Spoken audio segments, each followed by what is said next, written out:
Chapter 1. Alice's adventure begins. Alice was feeling bored sitting next to her sister who was reading a book without pictures. Suddenly, a talking white rabbit ran past her. The rabbit seemed worried about being late and even had a watch. Curious, Alice followed it and fell down a huge rabbit hole. As she fell, she saw shelves and cupboards on the walls of the hole. She even grabbed a jar of orange marmalade, but it was empty. She thought about her cat, Dinah, and wondered if cats eat bats. After a long fall, she landed softly and found a tiny door leading to a beautiful garden. But she was too big to go through it. Chapter 2. The Pool of Tears in a Strange Race. Alice found a bottle labeled, "Drink Me." After drinking it, she shrank and could now go through the tiny door. But she had left the key on the table above. Then she ate a cake which made her grow huge. She cried so much that she created a pool of tears. In the pool, she met a mouse and other animals. They held a strange race to get dry, but it didn't quite work as they planned. Chapter 3. A caucus race and a long tail. Alice joined a caucus race, which had no rules and no clear winner. Then, she listened to a sad tale from a mouse, but she didn't quite understand it. Everything in this place was so confusing. Chapter 4. The rabbit sends in a little bill. The white rabbit mistook Alice for his servant and sent her to fetch things from his house. Inside, she grew so big that she filled the whole room. She ate more cake to shrink again and escaped, running into a forest. Chapter 5.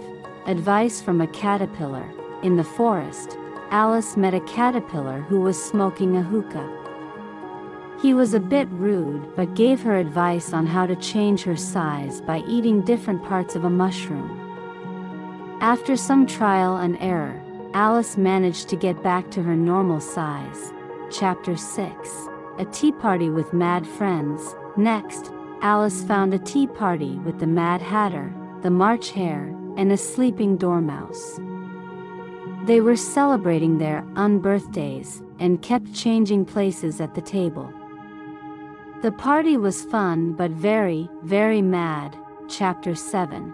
A crazy croquet game.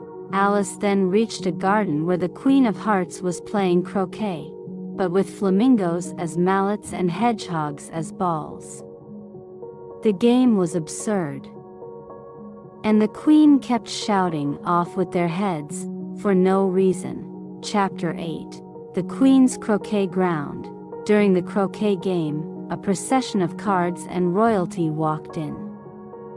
The Queen invited Alice to play, but the game was so strange that Alice couldn't understand the rules. Chapter 9. The Mock Turtle Story. The Queen took Alice to meet the Mock Turtle, who told her a sad and confusing story about his life. He and the Griffin then danced the Lobster Quadrille, which was a very funny sight. Chapter 10. The Lobster's Quadrille. After the dance, the Mock Turtles sang a song about beautiful soup. Suddenly, they heard that a trial was starting, so they all hurried to the courtroom. Chapter 11. The Trial. At the trial, the Knave of Hearts was accused of stealing tarts. The evidence was silly, and the witnesses were stranger. Alice realized that none of it made sense and shouted that it was all nonsense. Chapter 12. Alice wakes up. Suddenly, Alice found herself back on the riverbank, waking from a dream. She told her sister all about her adventures in the wonderland of her dream. As she finished her tale, her sister imagined Alice growing up but still keeping the wonderful memories of her dream world. And that's Alice's fantastic journey, full of weird and wonderful characters, and the strangest adventures a little girl could ever have.